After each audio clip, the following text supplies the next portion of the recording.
大家好，又進入咧我哋今次5分鐘讀經系列嘅時間，我哋再次讀哈巴谷書。邀請你咧花2到3分鐘時間啦，讀哈巴谷書1章12節到2章4節。自己咧細味一下呢段經文究竟咧就同你講啲乜嘢。當你讀完經文之後，又邀請你進入另一個部分，一個咧自思時間。自己咧有個人思考嘅時候，我哋咧暫時唔討論，我哋又想一想。當你不滿嘅時候，你會否好似先知一樣，一而再，再而三咁樣向上帝求問呢？還係你會安靜咁等待？或許你又會有咩其他嘅方法呢？如果別人咧對信仰有疑惑嘅時候，作為信徒嘅你就會點樣去協助對方呢？如何你喺疑惑當中亦都對上帝嘅回應呢？你覺得真係好難理解喎。但係我哋又點樣從呢一個導向嘅裏邊，我哋去同上帝建立一個信心呢？我哋先有安靜大概2至3分鐘時間，自己有個人思考。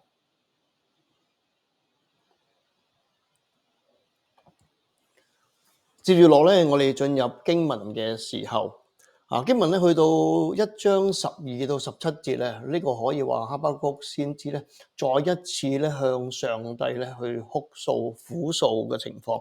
但喺12節一開始咧，先知已經咧肯定咗我哋呢位上帝係一位乜嘢嘅上帝，佢係從恆久到永遠，從開始到終結都喺度嘅，亦都係咧。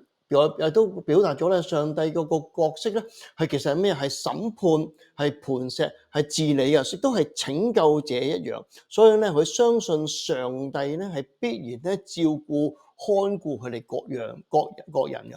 但係佢哈巴谷先知接住落去13、14節就講緊一個佢睇到一個乜嘢嘅處境啊？佢睇到邪惡啦、奸險啦、詭詐等等一切嘅嘢。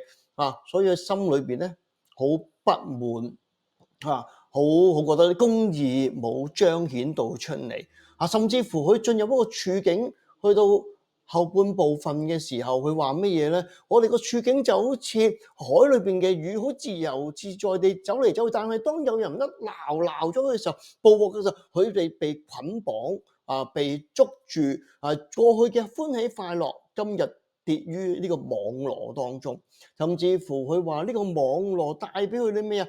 就好似俾迦勒底人拎上去獻祭一樣，火燒一樣，似乎咧呢啲一切嘅嘢，唔係喺先知哈巴谷裏邊咧所預期，佢哋一跌入咗一個咁嘅圈套嘅裏邊，比喻為佢今日見得到呢個列國要殺戮嘅時候個處境。所以接住落去第2章一開始，上帝咧亦都去回應哈巴谷先知呢一切嘅提問。先知佢自己點樣去等待上帝嘅回應咧？佢就坐咗喺一個瞭望台上邊咧去等候。呢個坐喺度等候嘅時候咧，其實咧佢抱住一個安靜等待嘅態度。因為咧佢已經要講嘅苦情冤情一一都講晒啦，所以佢坐喺個瞭望台，個處境又坐喺瞭望台，望住一個遠遠嘅景況，睇住呢個事情將會發生嘅時候，究竟上帝要去看到啲乜嘢咧？當佢安靜等待嘅時候，上帝就咁樣去回應佢。上帝話咩啊？過去我俾你哋嘅嘢都已經放咗喺石板上邊，其實咧已經列明咗上帝對人嘅默示嘅說話擺咗俾我哋聽。不過今日呢一切未發生嘅時候，只不過時候未到，唔代表唔到，只不過要我哋安靜等待呢一日嘅來臨。最重要到第2章4節嘅時候，上帝講乜嘢？看惡人自高自大，心不正直，為義人必因他的信得生。所以上帝亦都再一次肯定義人嗰種結局係比惡人嘅必然好，因為佢能夠得着呢個永遠嘅生命。所以呢一段我哋再一次進入去思想嘅時候，我哋做個簡單嘅總結啦。上帝咧其實由開始至終其實都不變嘅，但係好多時變幻莫測嘅，可能就係我哋一班嘅人。第二就係上帝讓人喺唔同嘅困境當中，其實就經歷緊上帝嗰份奇妙嘅作為。第三就係上帝嘅審判係必然臨到只係時候未到啫。但係呢個未到，亦都代表緊義人嗰個結局係因信得生，因為義人找住呢個信仰，得着呢份永生。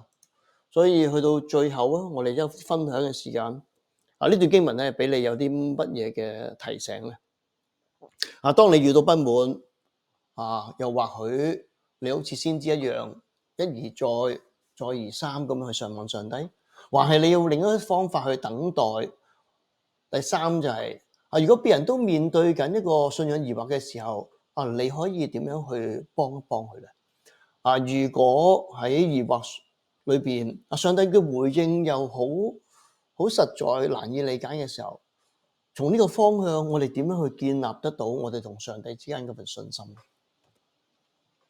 最後就係如果我哋話要得着永生，今日你會點樣引導別人去明白或者找得到呢個永生嘅？我哋咧就接住落去有啲分享嘅時間。